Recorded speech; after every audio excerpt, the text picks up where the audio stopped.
बडनेराहून चाललो आम्ही शेगावला. आमची 7:30 वाजताची ट्रेन होती. हे बघू शकता रेल्वे स्टेशनवर शौर्याचे पप्पा चारून देत आहे. शौर्याची इतकी भीती वाटत आहे पण जात आहे. शेगावला जाण्याचं कारण म्हणजे आता आहे अधिक महिना. अधिक महिना म्हणजे 3 वर्षानंतर अधिक महिना येते. अधिक महिन्यामध्ये देवांचे दर्शन केले जाते.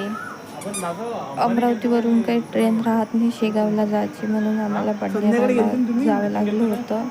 आणि आमची पहिली 5 वाजताची ट्रेन होती.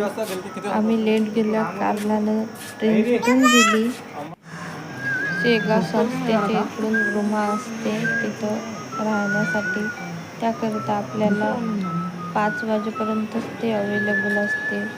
जिथे आधार कार्ड दाखवून कमी पैशामध्ये रूम अवेलेबल भेटते. जिथे 100 रुपयापासून रूम अवेलेबल असते. ते बंद झालं होतं आम्ही गेलो होतो तेव्हा. तर आम्हाला 1300 रुपये देऊन 2 रूमा कराव्या लागल्या होत्या. जर तुम्हाला कधी जायचं काम पडलं तर तुम्ही बाहेर पण झोपू शकता. जिथे संस्थेकडून रूमा भेटते तिथे.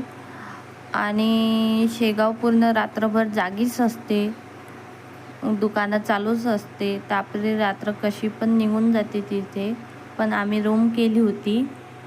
विसमसा असं काहीतरी नाव आहे, मला आठवत नाही आहे. तर तिथे मी गेल्यानंतर विचारपूस करून तुम्ही जाऊ शकता तिथे.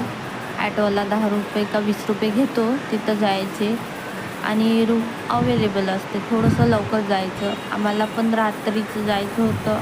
रात्रभर राहायचं होतं शेगावमध्ये. मग आम्ही रात्रभर राहिलो रूमवर.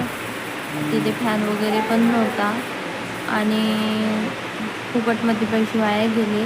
तसं तुम्ही करू नका. थोडंसं लवकर जायचं. रूम वगैरे भेटते तिथं. उन्हाळा असल्या कारण फक्त फॅन असला म्हणजे काही झोप नाही येत. आमचा गेला असा शेगावमध्ये दिवस. अशी झाली आमची ट्रेनचा सफर.